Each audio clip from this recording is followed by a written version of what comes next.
बचपन से ही चमत्कार करने लगे कि सत्य साईं बाबा। सत्य साईं बाबा के बारे में कई कहानियां हैं। उन पर संदेह करने वालों से कहीं ज्यादा संख्या उनके मानने वालों की है। उनके बचपन के बारे में कई तरह के दावे हैं, लेकिन यह माना जाता है कि वे जल्दी ही चमत्कार करने लगे थे और उन्होंने जल्दी ही खुद के जीवन को शिरडी का साईं बाबा का अगला जन्म घोषित कर दिया था। 23 नवंबर को उनका जन्मदिन है। आज की तारीख में शायद ही कोई चमत्कारी बाबा हो जो विवादों में ना हो, लेकिन कुछ बाबा ज्यादा प्रसिद्ध होते हैं तो कुछ ज्यादा बदनाम, कुछ के साथ ज्यादा विवाद होते हैं तो कुछ के भक्तों की संख्या ज्यादा होती है। ऐसा ही एक प्रसिद्ध और विवादित बाबा थे सत्य साईं बाबा।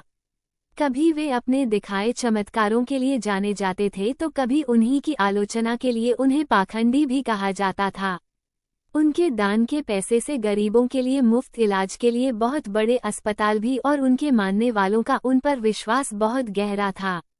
बड़े बड़े राजनेता से लेकर बॉलीवुड और सचिन तेंदुलकर जैसे खिलाड़ी तक उनके भक्तों में गिने जाते हैं।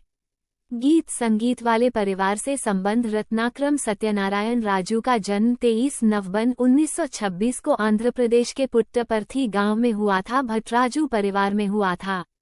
ये परिवार धार्मिक, लोकगीत आदि गाने बजाने वाले समुदाय से संबंधित माना जाता है।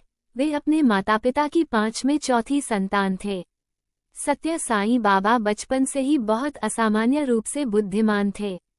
आध्यात्म की ओर ज्यादा झुकाव, लेकिन उनका पढ़ाई लिखाई में रुझान देखने को नहीं मिला, बल्कि उनकी आध्यात्म में शुरू से ही रुचि थी। वे भक्ति, संगीत, नृत्य और नाटक में भी असामान्य रूप से प्रतिभाशाली देखे गए थे। बताया जाता है कि वे बचपन से ही हवा में भोजन या मिठाई पैदा कर देने जैसे चमत्कार करने में सक्षम थे। 1.4 साल की उम्र में परिवर्तनकारी घटना ये भी बताया जाता है कि सत्या 13 साल तक एक सामान्य बच्चे की ही तरह जिए, और 8 मार्च 1940 को उनके जीवन का सबसे परिवर्तनकारी दिन आया।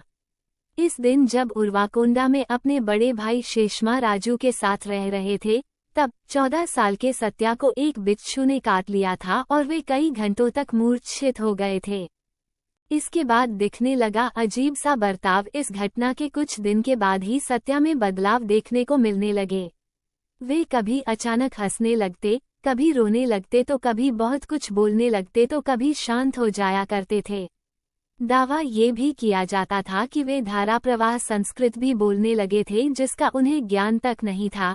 डॉक्टरों ने तो उनके बर्ताव को हिस्टीरिया करार दिया था। पंडितों, डॉक्टरों और ओझाओं तक सत्या के इस हाल से चिंतित होकर उनके माता पिता पुट्टापर्थी वापस ले आए और उन्हें कई पंडितों, डॉक्टरों और ओझाओं तक को दिखाया। एक ओझा ने तो उनके इलाज के नाम पर उन्हें बहुत प्रताड़ित तक कर दिया था। 23 मई 1940 को एक और घटना हुई। सत्या ने अपने घर के सदस्यों को अपने पास बुला और जैसे कि बताया जाता है, उन्होंने चमत्कारिक रूप से हवा से ही प्रसाद और फूल पैदा कर उन्हें दिया। पिता के गुस्सा होने पर किया ऐलान। इससे उनके पिता बहुत गुस्सा हो गए, क्योंकि उन्हें लगा कि सत्या पर कोई जादू टोना किया गया है।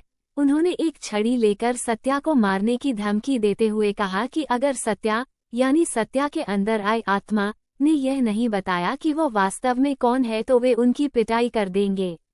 इस पर सत्या ने शांति लेकिन दृढ़ता से उनसे कहा, मैं साईं बाबा हूँ। उनके कहने मतलब था कि वे शिरडी के साईं बाबा हैं।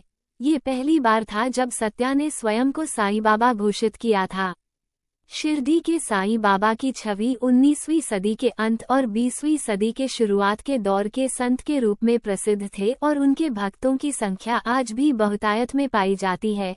शिरडी के साईं बाबा महाराष्ट्र सत्या साईं बाबा के पैदा होने के 8 साल पहले अपना शरीर छोड़ गए थे। इसी के बाद से सत्या साईं बाबा कहलाने लगे।